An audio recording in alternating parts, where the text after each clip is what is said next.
Welcome to the Encore Audio Archives YouTube channel. I'm Taper Dave, and this is my channel. I've uploaded hundreds of talks here that I've recorded at meetings in West LA, and I've also recorded conventions starting in 2013. I've got a bunch of those up. And Walt and Mary Murray, the original owners of Encore Audio Archives, started the company in the 80s, and Walt recorded Joe and Charlie's and a bunch of stuff down in Vista, California. My sobriety date is June 20th of 1994. I hope you find something you like, so please like and subscribe to my channel and comment down below. If you want to hear something that I don't have or that you don't see, I'll see that I get it. Anyways, take care and have a great day if you want to. This evening, Hilda F. from Studio City.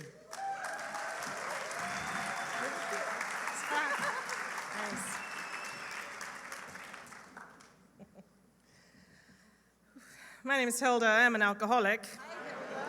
And I love Alcoholics Anonymous, and thank you, Dawn, and the committee for asking me. And all the people who were involved with the show was fantastic.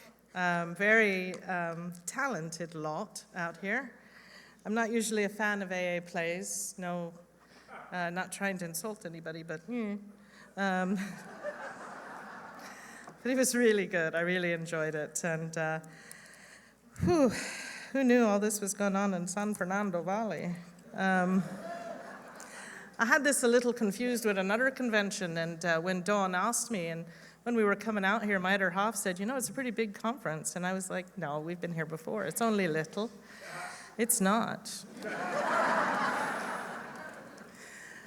Well, if you're new, welcome to Alcoholics Anonymous. I know there's some new people here tonight. If you don't hear what you need tonight, come tomorrow night. I know there's another speaker. Let's see. I was born in London. I grew up in a pub. And, nope, I really did. I'm an only child, an only grandchild, and I can tell you only children like myself are very good at entertaining ourselves. That's what we do. And for me, my playground was a cellar, and I loved it. I loved it. I had a thing about alcohol long before I ever drank it. You know, I liked the shapes of the vodka bottles, and they'd be chatting to me, and I'd be chatting to them, and, you know, whiskey was the bad guys, and vodka was the good guys, you know, and the only sad part about that, it was still happening in my 20s, you know. But I loved it. I loved everything about it. And, you know, the big book of Alcoholics Anonymous talks about me around page 33, where it says, I'm paraphrasing, but it basically says, it doesn't matter how much you drink or how often you drink, it's what happens when you drink. And that many who are merely potential alcoholics often become the real thing in a relatively short amount of time, particularly true of women. And I am one of those women. You know, by 16, I had an ulcer. At 17, I got done for drunk driving. At 18, I had a heart attack. And 6 months later, I was in my first mental hospital. And that's when drink was working, right? It all went downhill after that, you know. I spent the next 3 years in and out of 5 mental hospitals, and the longest I was ever out of a mental hospital was for 2 weeks. And in those 2 weeks, I was in my own flat, had the curtains drawn and the answering machine on, and a fridge full of Asti Spumante vodka and Michelob Light, because I was always watching calories too, you know, and you know, I did not see or speak to another human being, and I was happy. You know, I have a clear memory of standing in the shower, drinking a cold Mick Light, thinking it just doesn't get any better than this, you know. And of course, what happened was I got a knock on the door one day, and it was my mom, my shrink, 2 policemen, and 2 nurses. And they shot me in the arse with something and put me in a jacket with really long arms. And I came to at the Institute for the Living in Hartford, Connecticut. And it was kind of surreal for me. I felt like I was on candid camera. I'd been punked or something, you know, because I found out I was committed for a minimum of a year for being a danger to myself and others. Now, I hadn't seen anybody for 2 weeks. I couldn't figure out who the others were, you know. And it really bothered me, because anybody who's been in a place like that knows the people in those places are crazy, you know. Now, I knew there was something off with me. I've always known, not quite the full ticket. I don't think I'll ever be a full ticket, and quite honestly, I do not believe there is a program in the world that will make me a full ticket. What I do know is that the program of Alcoholics Anonymous has given me the tools that allow me to act as if I'm a full ticket. And I'm running with that today, you know. But at the time, I knew there was something wrong, and I knew they didn't know what it was. But I had this roommate, and it was really obvious what was wrong with her, right? I mean, she had rage attacks. One minute she'd be fine, and then she'd snap, and she'd start punching out windows and going for nurses, and it'd be chaos. And I'd be sitting on the bed reading, you know, nothing going on here. I'm good. And they did this thing called wet packing, and they would all come in, and they would tackle her to the floor and wrap her in cold, wet sheets and toddle her away. Now, she had something I didn't have, and that was friends locally. And her friends used to smuggle money in all the time, so our room always had money hidden in it. So when she'd get toddled away, I'd start thinking, right? Because I'm a thinker. I started thinking, what a waste it is to leave all that money around. You know, somebody should do something with it. So I went AWOL on her dime, and the first time I went AWOL, I ended up in downtown Hartford, and I had no clue what I was going to do. I had $50 on me. And this little fella wandered up to me, and he said, "Psst, do you want to buy a ticket to Prince?" Now, I didn't know who Prince was. I am truly an AC/DC Black Sabbath kind of girl. But I thought a dark auditorium, this may work, you know. So I get these tickets, I smuggle in 2 bottles of vodka, I'm sitting in the nosebleed seats, and as he did his little Raspberry Beret thing, I got absolutely legless. And after the concert, I was wandering around Hartford, and I ended up in this park, and these lads were winos, really. They were passing a bottle, and I sat down with them. And they kept looking at me like stupid or crazy. But they let me drink with them, and they didn't say a word all night. And as dawn came, the white van with the blue letters pulled up, Institute for the Living. And I stood up and said, I gotta go, my ride's here, you know. And sadly a true story. And of course, these fellows looked at each other like, yep, crazy, right? And I'd get back and I'd have to build up my little trust points, and it was just madness, really. And as my time was going, I wasn't going as far, and one of the last times I went AWOL, I ended up in this pizza joint right around the corner from the hospital, and I thought, okay, Hilda, this time we are going to do this properly. We're going to do this like a lady. So I walk into the pizza joint, I order a slice of pizza and 2 pitchers of beer. I sit down in the booth and I start pouring it in the glass because we're going to do this like a lady. But just as I got started, some of the nurses from my unit came in on their break. So now I'm down in the booth with the pitcher up to my mouth, trying to get as much down me as I can, you know. Just madness, really. And when my year anniversary came up, I had to go before a board of psychiatrists, and my psychiatrist stood up and said, Hilda will never live in normal society. She is completely incapable. And his recommendation was that I did a minimum of another year. And it took me about 2.5 months to convince that board to let me out. So I did 14.5 months total. And in hindsight, I think he may have had a point. Because I got out in Hartford, I moved down to Hamden, and I got a little job, and I met a fella. And this fella turned out to be a coke dealer. And I'd never done coke before. I had no idea you could drink longer on it, unlike those of you nodding. But I tell you what happened. I had this little job at $700 a week. In a relatively short amount of time, I have a coke habit of $1,500 a week. And when you do the math, it wasn't coming out terribly well. And I was sitting on my counter in my kitchen one day, and I looked out at my flat and realized I had sold everything, including my curtains, for coke. I was drinking McLight at the time, and I remember thinking, Hilda, if you're hanging out with people who will buy your curtains, we have a problem here. Do you know, I never did coke again. In fact, I would be in parties, and people around me would be doing coke, and my little head would go, remember the curtains. Now, I think that's what makes me a real alcoholic, because far worse things happen to me drinking than ever happened to me with coke. And never once did my head ever say, don't drink. What it might say is, stay away from the whiskey because it makes you mean.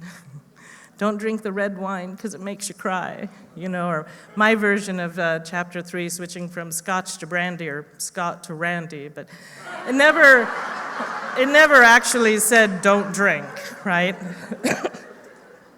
So I'm in Hampden, and I get done for drunk driving, drunk and disorderly, indecent exposure, and I think, you know, I never should have left England.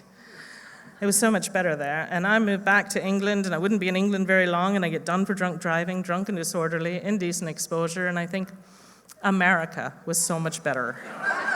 What was I thinking? And, you know, that's really my drinking in a nutshell. It was always going to be better somewhere else, and everywhere I went, there I was. And I have a really good friend who describes that as changing cabins on the Titanic. You know, the view changes, but the destination is the same. And I have a long list of arrests for indecent exposure. And I know I don't look the type today. Maybe a little. But something happens when you add alcohol to my type of alcoholic. And I know I'm not alone in Alcoholics Anonymous, because I've heard plenty of women share. But as soon as you add alcohol to my type of alcoholic, for whatever reason, I just know that you must see my tits.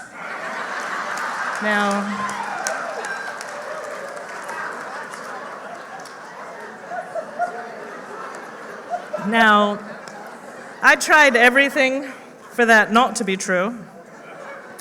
And I know that it's part of my alcoholism because I don't feel the need to show them to you now, right?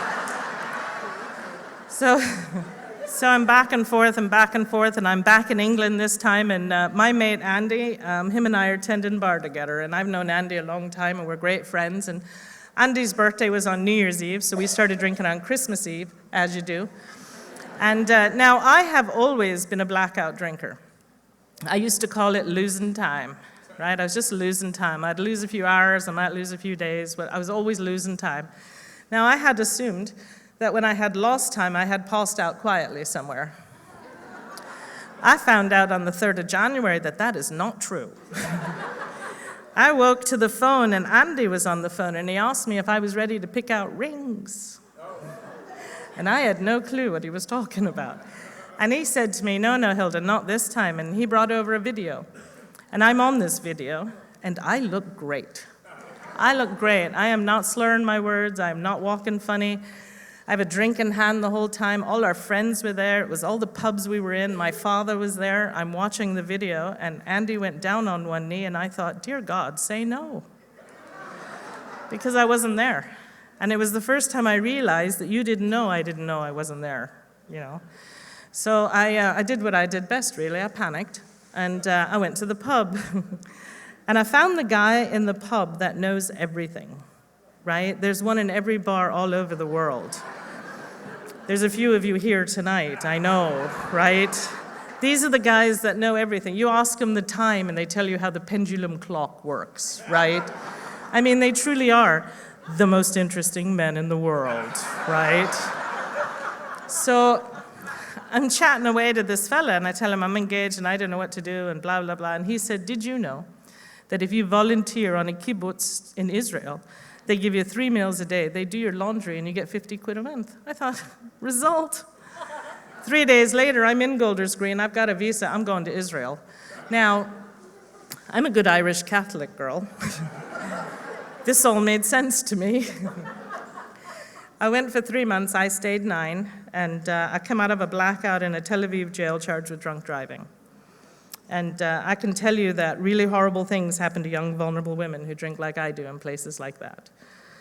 And I got out on bail, and I jumped bail, and I went to Egypt, and I ended up with the wrong people in the wrong place at the wrong time, because really horrible things happen to young, vulnerable women who drink like I do in places like that. And I ended up getting dumped just near the American embassy in Cairo, and a big American Marine took pity on me. It was Ramadan, and everything was shut, including the embassy. And him and his mates looked after me until the embassy opened. Now, I truly believe a non-alcoholic woman who had gone through what I had gone through would probably never drink again.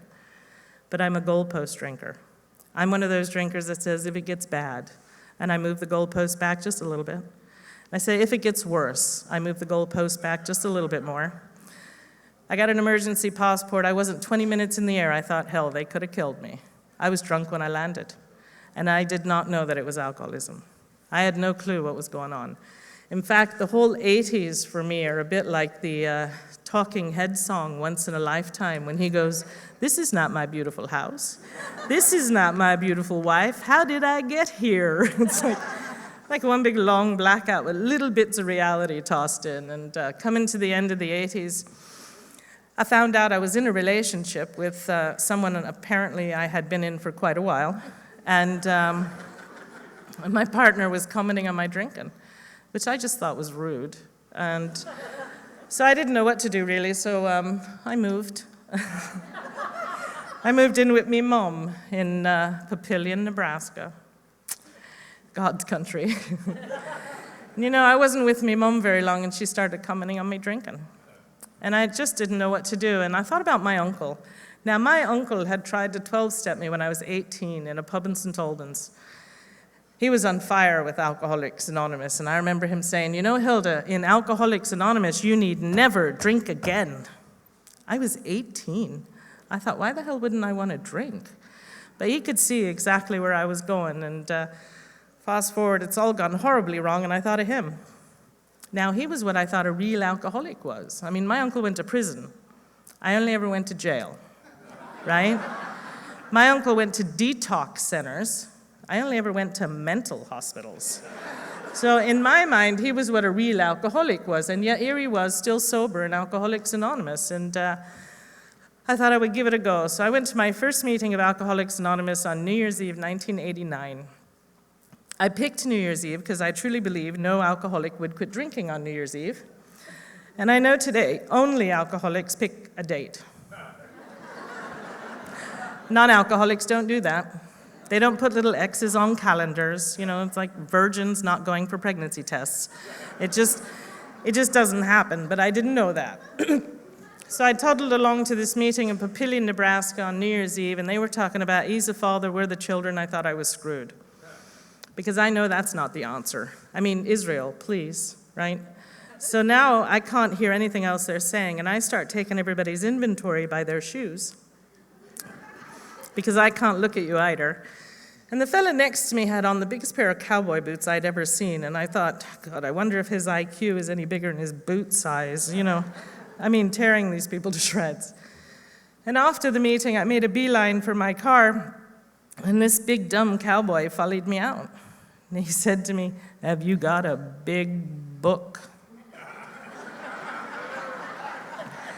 I said, "Of course I have a big book. Doesn't everybody have a big book?" Now, I wouldn't have known a big book if you'd beat me to death with it. But I couldn't tell him that. But without missing a beat, he went to his truck, and he gave me his big book. And I was completely speechless, because nobody had ever seen through me like that. And I went to get in my car, and this little old woman ran up to me and said, "Did you know if you go to a lot of meetings and you don't drink in between, you can get drunk?" Oh my God. Thank you. I got in my car, I thought, these people are freaks. But I tell you what happened was that little woman's voice resonated in my head, and I thought, hang on a minute, she may have a point here. If I went to a lot of these meetings and I didn't drink in between, I might stay out of trouble. That's what was attractive to me, and that's exactly what I did. I went to a lot of meetings of Alcoholics Anonymous, and I was a rocket to stardom. And if you have any time at all in Alcoholics Anonymous, you know exactly who I'm talking about. I look good, I sound good, I have memorized chapter 3. I memorized chapter 5, and not just to where it says God could and would, I'm here to tell you. But it was, the jobs got better, everything got better really quick. But the truth is, I'm coming 5 minutes late, I'm leaving 5 minutes early, I'm calling it a home group. You know, I'm sitting there thinking, you should be really glad I'm here, because you need me, you know. I thought the steps were for those of you who are really unwell, and there seem to be a lot of you, you know. Arrogance and ignorance is what I suffered from, and I had no clue. I had no clue. I got a sponsor because people were giving me a hard time about not having one, right? You know what they're like. So I found the oldest, frailest woman I could find. I thought she wouldn't give me a hard time. and I was wrong. But I tell you what happened was I was about 3 years sober, and she got really ill, and she was dying in hospital, and I went to see her, and she said to me, just remember, Hilda, Alcoholics Anonymous will be here for you when you come back. I hadn't drank yet. I had no clue what she was talking about, but she could see exactly what was going on. And of course, she passed away and I pulled away. I went from 7 meetings a week to 5 to 4 to 3, 2 a week to a month, because now I'm very busy. You know, and I'm not going to Wednesday night because I can't stand the secretary. And I'm not going to Friday night because the same woman shares the same shite every week and I'm just not listening to it anymore. And now I'm taking AA's inventory. And I'm in Florida. I'm on my way to my dream job in Germany, the job I had always wanted. And my partner had come back because I wasn't drinking. We're walking on the beach in Florida, and my partner turned to me and said, you know what, Hilda, not only do I not like you, I don't love you drunk or sober. And I thought, are you kidding? 3.5 years I haven't had a drink for you, which was my other problem. So I took my now ex to the airport, and as the plane took off, I started with double Jack, because that's how I drink. I started drinking on a Thursday, arrived in Germany on the Sunday, started my new job on the Monday, got done for drunk driving on the Friday, and woke up in a wet bed next to my new boss on Saturday morning. Because that's my drinking. Glamour drinking. You know, I've heard people stand at podiums and say, if you want to pick up where you left off, pick up a drink tomorrow. That is not my experience. My experience is when I started drinking after not drinking, my drinking was 10 times worse and more. My blackouts were longer. The people I woke up next to were uglier. The beds were wetter. It just was not pretty. I drank like that 9 months. And on the morning after, what I hope is my last night before, it's the 20th of July, 1993. It is my sobriety date. I woke up in my own bed, which was a bonus. I was alone, which was a bigger bonus. But the bed was wet, and I was still dressed from work, and my hose were all ripped, and it was all really normal for me now. But when I went into the bathroom, I was washing my face. There was blood everywhere. I had a great gash down my face, and I had no clue what had happened the night before. And I had that moment. You know, I heard people in Alcoholics Anonymous talk about the hideous 4 horsemen: terror, bewilderment, frustration, and despair. I think, God, you're so dramatic. That morning, I knew who they were. And my heart broke, not because I can't drink anymore. I drink with the best of them. But that morning, I realized I had become unpredictable to me. I did not care when I was unpredictable to you. But that morning, I realized I'd become unpredictable to me, and I didn't know what else to do except call AA. I didn't know where else to go. So I found English-speaking AA, and I spoke to a fella called Steve Baker, who lets me break his anonymity. And I told him my sad old story. Poor old me, been to AA, screwed it up, whine, whine, whine. And he said something to me I truly believe saved my life. He said, you know, Hilda, the most natural thing in the world for an alcoholic to do is drink. And that's why in Alcoholics Anonymous, we don't shoot our wounded. And I believed him. It was the only reason why I went to a meeting that night was because I thought he understood. So I'm driving over to this meeting in Huntsboro, Holland, and I'm thinking about the meetings in Florida and California, you know, the big meetings. And I thought, well, here's what I'm going to do. I'm going to go in, I'll sit in the back, I'll get a little bit of time, and then tell you what happened, right? Because I didn't want anybody to think I was new, right? I mean, I memorized chapter 5. I don't want you to think I don't know what's going on in here. But I walked into this meeting in Huntsboro, Holland. There are 7 people in the room for an hour and a half. And they weren't letting me pass, you know, so I told all them my sad old story. I mean, it wasn't hard to see who the new one was, right? They're all shiny and new. I'm all bloated, you know, a vision for you, you know. And after the meeting, they were looking for somebody to make the tea and coffee, and I thought, God, I hope they find somebody. I mean, that's an important commitment. And this voice from across the room went, Hilda will do it. And I thought, Hilda who? This meeting was Tuesday, Thursdays, and Saturdays. I said to this woman, I didn't know if I'm going to be sober on Thursday. That seemed like a long time to me. And she said, well, if you want to stay sober, you'll make the tea and coffee. Now, my head went, who is this psycho bitch, and why is she tormenting me? But my mouth went, oh, okay. Because I really had no fight left. And if you're new to Alcoholics Anonymous, I hope you're tired. I hope you're tired. I was willing to do anything that woman suggested, and I tried because I just didn't know what else to do. And I didn't know if it was the Thursday or the Saturday, but one of the nights, this woman pulled me aside and said, you really need to try and do 90 meetings in 90 days. I said, do you see where we are? Hunsbrook, Holland. It is nowhere, hang a left. She goes, oh, I know where we are. But they have a meeting in Dusseldorf on Friday night, and Kaiserslautern on Wednesday, and Dahan on Monday, and I was like, I said, I'm not driving all over God's acre for a meeting of Alcoholics Anonymous. Not happening. She goes, oh, how far did you drive for a drink? Which is so not fair. I mean, because I am that drunk at 2 in the morning driving around for anything open, right? So I started tormenting my home group because I had this thing when I got lost. And it happened to me on the way to job interviews, weddings, it didn't really matter. But if I got lost, I would just check into a B&B, get a couple of bottles and call it a day, right? It was just my MO, and so I was afraid to get lost. So Thursdays, I'd say, I'm driving to Dusseldorf tomorrow night, does anybody want to go with me?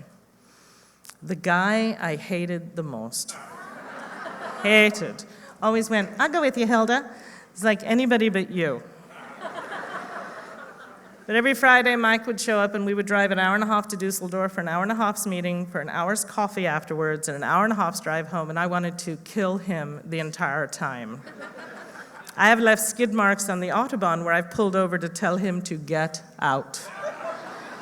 He had about 8 years of sobriety, and he would just laugh. We're gonna be late if you don't get going.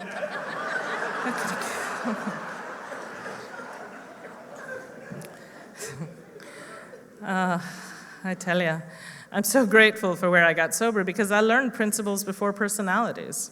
You have to when you hate your home group. I mean, there's no choice. So I'm reading the literature one night, and I personally think it's very poorly written, but I'm reading and it says something about telling somebody something immediately, whatever, I don't even know what it was, but it was about 2 or 3 in the morning, and I called this woman who'd been tormenting me. Her name was Sandy. And I called her and I said, Sandy, I'm reading this thing and I think I might need a sponsor. And she said, I have been, but thanks for making it official. And that's how I got my sponsor, you know. But I tell you, she had the patience of a saint because we were reading through the big book in her kitchen one day, and I said to her, I know what it says, Sandy, but do you know what it means? And before I could enlighten her, her book came across the kitchen and just missed my head. And I said, Sandy, what you doing? She said, no. When you read the big book of Alcoholics Anonymous, just read the black bits. There is nothing in between the lines. What they say is what they mean. And of course, I'm a mumbler, so I'm like, I don't think so. I think there might be more to it than no. I don't know how she didn't beat me to death. But she had patience of a saint. She was really good for me. And I was about 9 months sober, and I got promoted. My company were moving me to Belgium. Belgium. I thought it was just a place on the news. I didn't know people really lived there. So I went over to Sandy's, and I said, Sandy, they're sending me to Belgium. And she said, what's the problem, Hilda? I said, well, I'm only 9 months sober. I'm not supposed to have any major changes in the first year. And she said, I'm really sorry, your company didn't get the memo. Pack your bags. So I moved to Belgium, and I was miserable in Belgium, and I tried duvet therapy. I'm sure nobody in the San Fernando Valley has ever done that, but it's when you get home from work and you get under the duvet and you get up the next day and just hope things change. It doesn't work, but I didn't drink. And I finally gave in, and I phoned Sandy and told her what was going on, and she told me to blow the dust off my big book and get my happy little arse 20 minutes up the road to the Brussels meeting. And that when I got there, I was to share honestly, and I was like, whatever. So I drive up to Brussels, and I go to this meeting, and their coffee was like sludge, and they had almost no literature. So when I shared, I told them so. And after the meeting, they gave me the literature commitment, and they took me to coffee, and I learned how to put my hand out again, you know. They saved my life in Belgium, and oh, hello. Your liver's in. I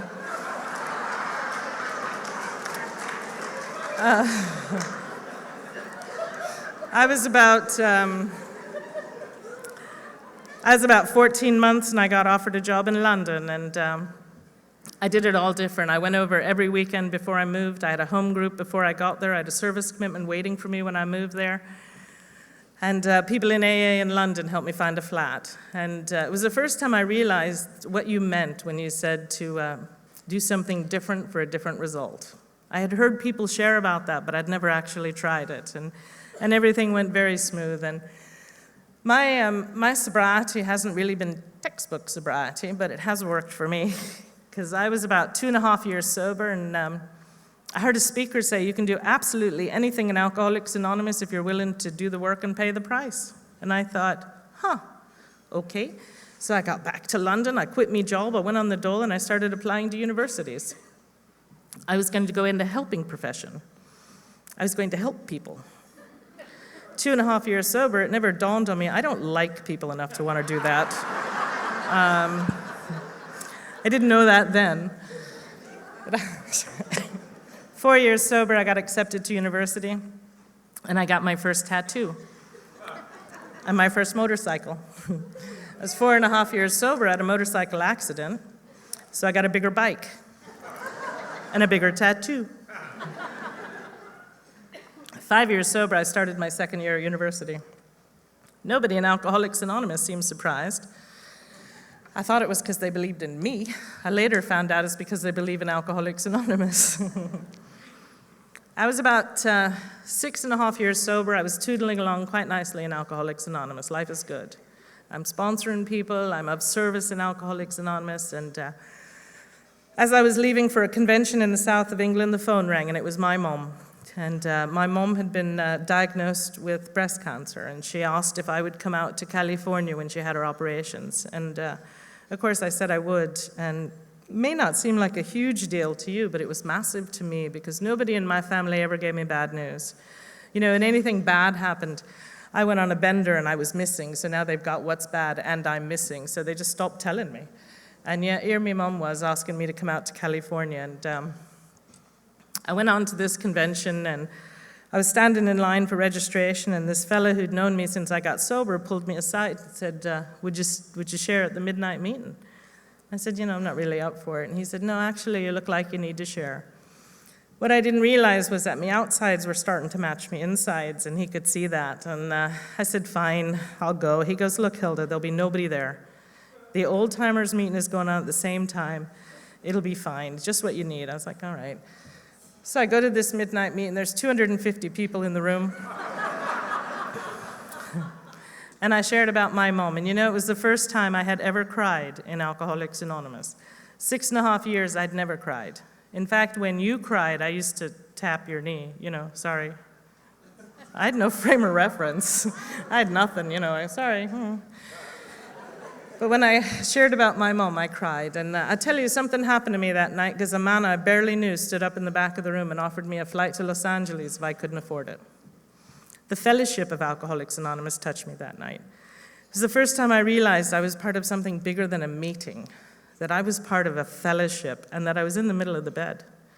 And, you know, when the time came, I flew out to Pasadena, actually. She was in Huntington Hospital, and you know, I used to ask my sponsor, how do I make amends to this woman, my mom?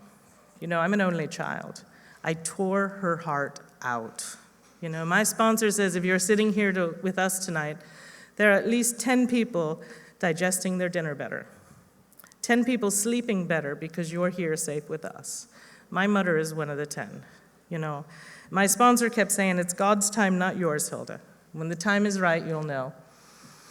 So I came back, and I made sure I was there when she woke up, and I was there when she went to sleep. And, you know, I kept thinking I could never make amends to a woman who got collect calls from foreign countries. And oddly enough, they say, is it odd or is it God? Oddly enough, because of what I had been doing at university, I got to take her home early and nurse her at home. And we were emptying her tubes one day in the bathroom, and my mom turned to me and said, you know, Hilda, I don't know how I'll ever repay you. My mom. I said, "You don't get it. 6.5 years I have waited where I could be the daughter you deserved instead of the one you had." And we have a fantastic relationship today. I love that thing. Life is not measured by the number of breaths we take, but by the moments that take our breath away. Because that's been my sobriety. It's been those moments, not the years.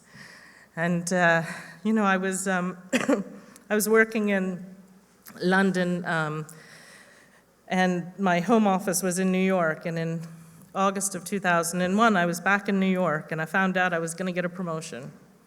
I was going to be a god. And it was about time. I knew they would see my worth one day.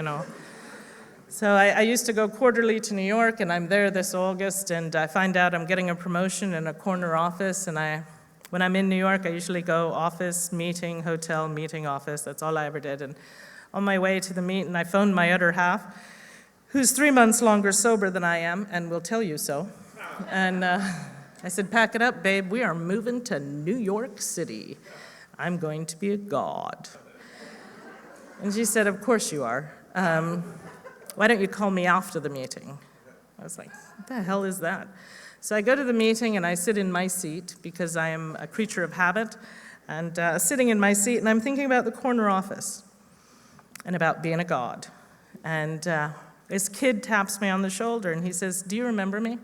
And I said, "No, I'm sorry, I don't." I'm thinking, why would I know this kid? I'm going to be a god. And he tapped me on the shoulder again, and he said, "You shared at my first meeting, and I'm a year sober tonight." And it meant the world to this kid that I was in town on his year anniversary. And I suddenly realized in that moment that it wasn't about the corner office. It wasn't about being a god. It was about being of service to my mother, being of service in Alcoholics Anonymous. And the next day I went back and I turned down the promotion, and I went back to London, and 3 weeks later the towers disappeared. And I got to be of service to my company because for 36 hours we answered phones in the office just to let people know somebody cared. That's Alcoholics Anonymous. Everybody else in the office, apart from a handful of us, went to the pub to watch it on telly. And you taught me to show up in Alcoholics Anonymous. And I was about 8 years sober. We moved out to Southern California, and I can tell you that Southern California changed my entire sobriety. The woman who's my sponsor today reminded me of my primary purpose, which it talks about on page 77. I'll have to ask the fella in the play, he'll remember. Where it talks about being of maximum service to God and our fellows, and she gave me back my purpose in Alcoholics Anonymous. I'd completely lost it somewhere along the way, and I got thrown back into the middle of Alcoholics Anonymous, and it's been the best thing for me. And a few years ago, we had to go back to Ireland because my partner had some visa trouble, and we went back to Ireland for a year. And I can tell you I did not get on well in Ireland, but I'm well trained in Alcoholics Anonymous. I phoned my sponsor every day, and I phoned her every day from Ireland. And finally, I said to her, "Look, Sharon, I don't know what to do. I'm really at an end here." And she said, "It's time you got on an effing plane." And I hung up the phone, and my partner said to me, "What did Sharon say?" And I said, "She told me to get on an effing plane." My partner said, "Do you need a lift to the airport?" Because that's Alcoholics Anonymous. We knew we'd work it out. I came back to Southern California, 15.5 years sober, jobless, penniless, sleeping on my mom's floor. Not where I wanted to be at 15.5 years sobriety. And I was having a terrible time getting a job, and just really was feeling low. And I threw myself into Alcoholics Anonymous because that's all I know what to do.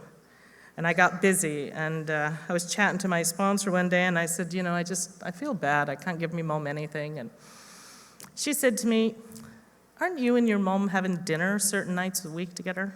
I said, "Well, yeah." She goes, "And aren't you watching certain telly shows together?" I said, "Well, yeah." She goes, "Don't you think this is a way to allow your mother to make amends to your mother and allow her to be your mother?" And I thought, I wasn't really buying it at the time. But in hindsight, I think she has a point. And, I finally got a job, and my partner got back in the country and got better jobs and nice cars and nice flats. And in 2012, 2011, the company I was working for was going under, and I was going to be unemployed. So I called me mom, and I said, you know, Mom, this company I'm working for is going under. I'm going to be out of a job. And she said, you can come live with me. It took my mother 24 hours to realize I'd given her bad news.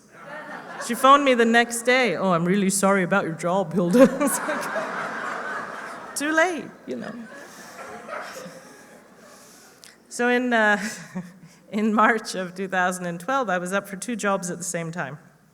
One was with unmanned drones for the military, and the other was with the Spirit of Giving. Now, if you've had more than a 10-minute conversation with me, you know that I am an unmanned drones for the military kind of girl. My sponsor, who's an ex-bong wine drinking hippie, thought the Spirit of Giving would be really good for me. So I was being a smart arse. If you're new, I wouldn't recommend this. I said to my sponsor, why don't we leave it to God? She said, I think that's a great idea. So we decided whoever offered me the job first is who I would work for. So I am very fast coming up on my 3-year anniversary at the Spirit of Giving. We have slides from the 2nd floor to the 1st, and we have Barefoot Fridays. Let's just say it's been an adjustment. But I tell you, one of the things my company does is if you work there, you actually go on these things called giving trips, and everybody has to do it from the dishwasher to the CEO. Everybody goes, and you go on your 1-year anniversary and every 2 years after. And a couple of years ago in May, I went to Honduras, and I don't usually go places that don't have Marriotts. But I went out and, you know, I was unplugged for 10 days, which is unheard of for me. And every morning I got up and I got in the van. I didn't ask where we were going. Nobody was volunteering where we were going. And we went to these remote places and we put shoes on little kids' feet. And I have to tell you, I am not that girl. I am not that girl, you know. We were in this one area where these kids are direct descendants of Mayans, and the Honduran government doesn't recognize them.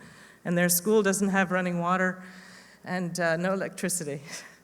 And they are the happiest kids I've ever met. We gave this little kid shoes one day, and as we were packing up, we looked across the valley, and he was walking up the other hill with his new shoes in his hands, waving. And my heart cracked just a little bit, because I'm not that girl. I am not that girl, you know. And the point is, I almost missed it. I almost missed it. You know, I am the product of strong sponsorship. You know, I take directions from a woman I don't always like to do things I usually don't understand. And I suit up and show up and an active member of my home group. You know, I did not qualify for the 3rd tradition when I came to Alcoholics Anonymous. I had no interest in stopping drinking. I just wanted to stay out of wet beds with ugly people. But somewhere along the way, you know, I came to you, this lying, bedwetting whore. And somewhere along the way, you've turned me into a good friend, a loving and monogamous wife, and a true daughter to my mother, and for that I thank you.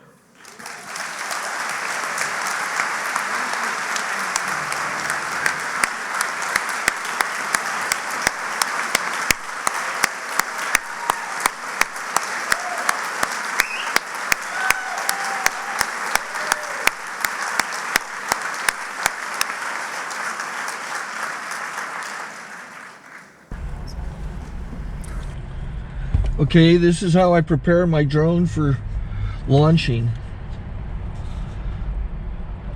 I like to do it inside the cab of my truck so I'm not standing outside in the weather. To install the joysticks for control, up and down, right and left, powered on. I have an Android phone that I use to connect it to the drone with. And it's actually controlled through the iPhone, through an app. Oops, wrong way. It's actually controlled through the iPhone. or through this Android phone through the app. It's actually controlled through the Android phone through an app, and you connect it through this short connection right here.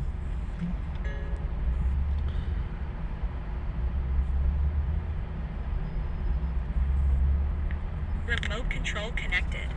Remote control's connected. So I pull out the drone. I have to extend the legs. Long legs extended first, then the short legs. Remove the gimbal protector. Set that aside, then power it on one short burst, then one long burst. I lay it down. So I have to go to calibrate. So the drone's not connected yet. It shows you here as this drone gets disconnected, even though the remote's powered on. So the drone has to establish it's connected. So I go into the app to calibration mode. First I'll calibrate the remote controller. Start calibration. Out, in, oop, out, in, up, down, and then this little wheel is to control the gimbal.